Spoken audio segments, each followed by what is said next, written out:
کہ مجھ سے براہ راست بات کرنے کے بجائے رکے کا سہارا لیا؟ میں نے عرض کی اللہ تعالیٰ آپ کا اقبال بلند کرے، میں ایک ظلم کی فریاد لے کر نہیں آیا بلکہ ایک پیغام لے کر آیا ہوں۔ خلیفہ نے اس پیغام کے بارے میں دریافت کیا تو میں نے قرآن مجید اور انگوٹھی نکال کر اس کے سامنے رکھ دی۔ خلیفہ نے ان چیزوں کو دیکھتے ہی کہا یہ چیزیں تجھے کس نے دیں؟ میں نے عرض کی ایک گارا بنانے والے مزدور نے۔ خلیفہ نے ان الفاظ کو 3 بار دہرایا اور رو پڑا۔ کافی دیر رونے کے بعد مجھ سے پوچھا وہ گارا بنانے والا اب کہاں ہے؟ میں نے جواب دیا وہ مزدور فوت ہو چکا ہے۔ یہ سن کر خلیفہ بے ہوش ہو کر گر گیا اور عصر تک بے ہوش رہا۔ میں اس دوران حیران و پریشان وہیں موجود رہا۔ پھر جب خلیفہ کو کچھ افاقہ ہوا تو مجھ سے دریافت کیا کہ اس کی وفات کے وقت تم اس کے پاس تھے؟ میں نے اس بات میں سر ہلا دیا تو کہنے لگا اس نے تجھ کو کوئی وصیت بھی کی تھی؟ میں نے اسے نوجوان کی وصیت بتائی اور وہ پیغام بھی دے دیا جو اس نوجوان نے خلیفہ کے لیے چھوڑا تھا۔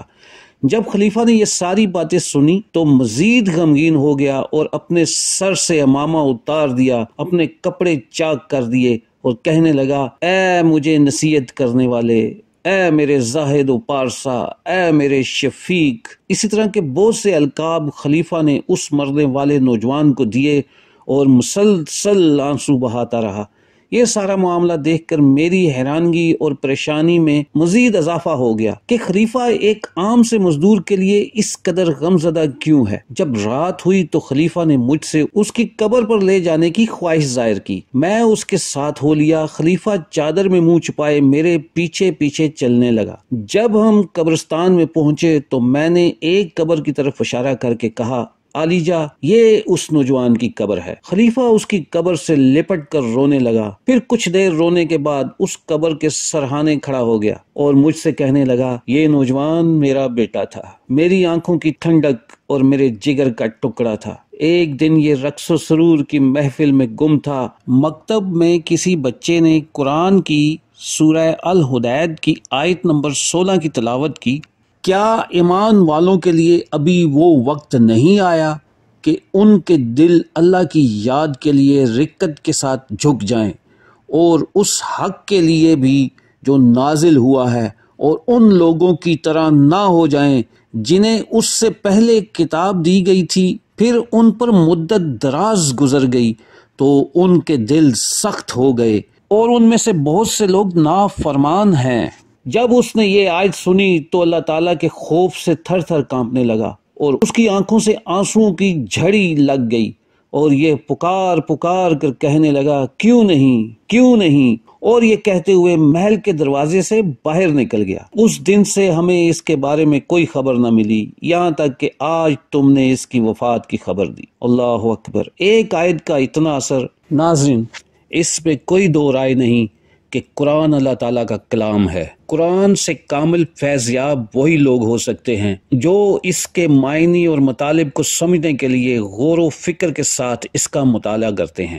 جو لوگ تفہیم قرآن سے بے نیاز ہو کر قرآن کی تلاوت کرتے ہیں ان کو اس کا ثواب تو مل سکتا ہے۔ اگر انسان قرآن کا مطالعہ، اس کے مطالب اور معائنے سمجھ کر کرے تو قاری پر ایک وقت وہ بھی آتا ہے جب وہ اس آسمانی کتاب سے متاثر ہوئے بغیر نہیں رہ سکتا۔ یہ بیک وقت عام انسانوں کے اہل کتاب اور اہل ایمان سب کو متاثر کرتی ہے۔ اس کتاب کا اثر انسان کی جلد پر، آنکھوں پر، دل پر اور دماغ پر اور اس کے پورے وجود پر پڑتا ہے۔ جسم پر جب اس کا اثر پڑتا ہے تو وہ کانپنے لگتا ہے، رونگٹے کھڑے ہو جاتے ہیں اور دل خوف خدا سے لرزنے لگتا ہے اور اس کی آنکھوں سے بے تحاشا آنسو رواں ہو جاتے ہیں۔ جب قرآن کو سمجھنے اور اس میں غور و فکر کرنے کی غرض سے اس کا مطالعہ کیا جاتا ہے تو اس کا اثر انسان کے پورے جسم پر پڑتا ہے۔ ایک شراب نوش عیاش نوجوان کی زندگی اگر قرآن کی ایک آیت سے بدل سکتی ہے اور وہ اللہ کا ولی بن سکتا ہے تو اے غافل لوگو، تم قرآن جیسے زندہ معجزے سے